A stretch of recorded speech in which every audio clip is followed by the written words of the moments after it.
Jujutsu Infinite. Now, if you haven't noticed, Jujutsu Infinite's numbers have actually been going down over the past couple of weeks. And to be honest, I don't even think it's the developer's fault. It's really just because there is nothing to do. There's no content. But that might all change tomorrow, because tomorrow is Jujutsu Infinite's biggest update yet. Now, funny enough, Jujutsu Infinite updated last week, but I'm not gonna lie, I don't think anybody cared. But tomorrow's update is the one we need to actually pay attention for, because there's going to be a lot coming, and the owner of Jujutsu Infinite, Robbie, said it's going to be a big update. So if it's gonna be a big update, I'm assuming big things are coming.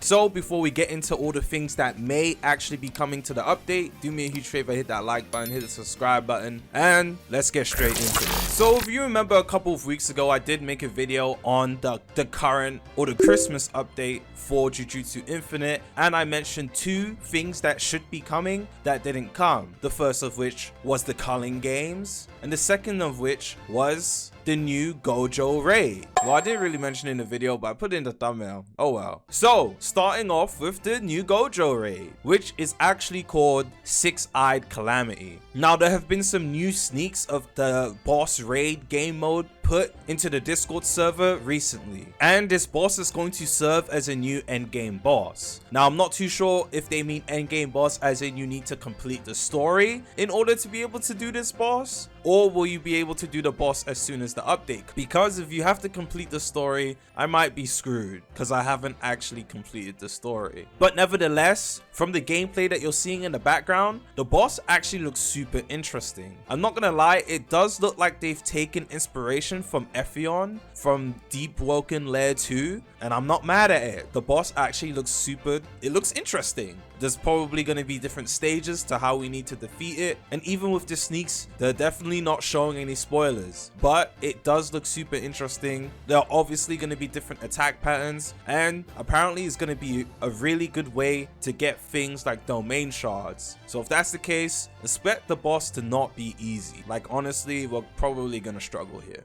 The next thing I will be expecting to come in this update, since it's meant to be a big update, should be the Culling games. Now, I know I said before the Culling games was going to come, but I thought it was going to come too, because the Culling games has been in development for quite a while now. So I'm assuming it should come now. It should come now. It's a big update. This is the big update. And as you know, the Culling games does look kind of crazy. You're going to be placed into a city, and you're going to be able to earn points, or you're going to have to earn points in order to actually win the Culling game. So you get 50 points for killing players, for killing bosses, which is going to be super crazy, having to kill bosses and make sure you look out for other players. That's going to be 20 points. For killing mobs, you get 1 point, and apparently mobs spawn in quite frequently, so you're going to be able to defeat a bunch of them at the same time if you have a good domain. So domain builds are going to be super important here. If you're like me and you don't have a domain build, you might want to switch it up now. You also get points for dealing damage, and if you win the Culling games, you get 100 points. Now, I'm very sure you're going to be able to use these points in order to purchase things, but I'm not too sure. I don't know too much about this because we haven't actually played the Culling games.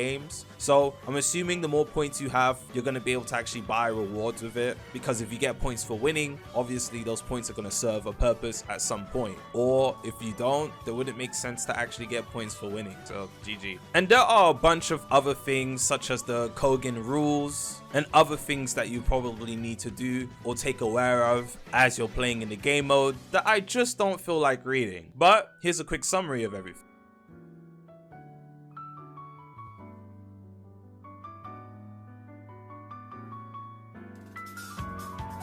Moving on. Now, if you're a PvPer, for the longest time, the only thing to do was ranked PvP. But now we are going to be getting the exchange event. The exchange event is endgame content, and as Robbie said, it's going to work similarly to how time gates work in Peroxide. So every hour, the exchange event will open for 30 minutes, and you can queue up for it. It will have unique rewards and endgame items such as domain shards, max scrolls, and things of that nature. Also, rewards, high level rewards such as domain shards and max scrolls, will have an increased chance of spawning in the end game modes, so that you don't have to grind bosses and investigations for hours, which is really good because investigations got really boring. So you can actually have a fun way of grinding domain shards, max scrolls, and things of that nature by taking part in the exchange event. And obviously the rewards will be giving out based on how good you perform within these events. So obviously having strong builds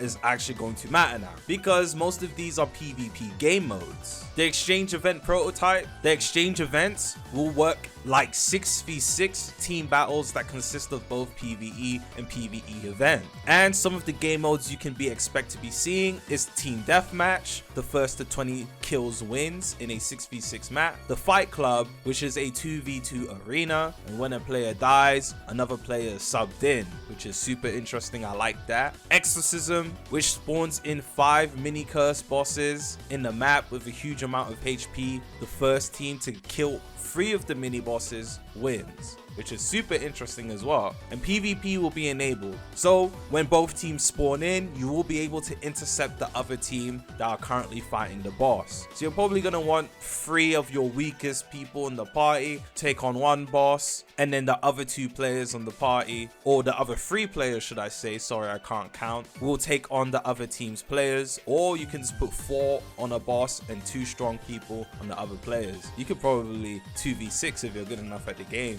There'll be a capture the flag game mode and a king of the hill game mode. Capture the flag will work as there's going to be 2 or 3 capture points, and you just sit on the flag until you get points. Basically conquest, which nobody likes. I hate conquest game modes. And you have king of the hill, which you all know how that works as well. You capture a large point. Well, this one's a bit interesting. You capture a large point that moves around the map. Each team with the highest amount of players within the capture point will gain points.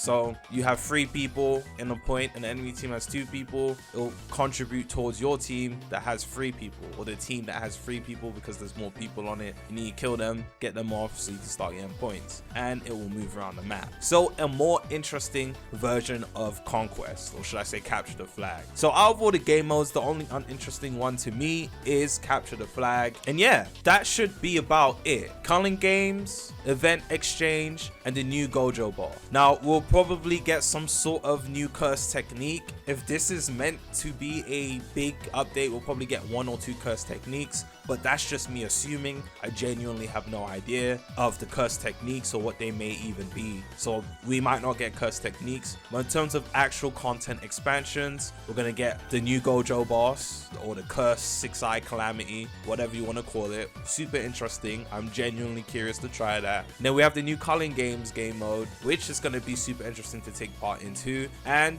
probably the game mode that people are looking forward to the most, the exchange event, because there's the most content within the exchange event, which again is also super interesting. So yeah, the new Jujutsu Infinite update is actually jam-packed full of content. What I will say is the devs for Jujutsu Infinite are genuinely trying. Jujutsu Infinite might actually be quite a boring game, because honestly it's the same thing over and over, and then once you get to end game you're not really doing too. But the developers are actually taking people's criticisms and they're trying to fix and polish the game according to that. And they're not getting offended by people's criticisms. They're actually taking it on board and working on the game according to what a lot of people don't like about it. So I can only commend them because they're actually trying, unlike a lot of other developers that either just get offended by criticism or ignore the criticism or just don't give a F. So honestly, kudos. We'll see how this does, and we'll see how interesting this is. So I'll see you guys tomorrow. Love and appreciate you guys. Peace.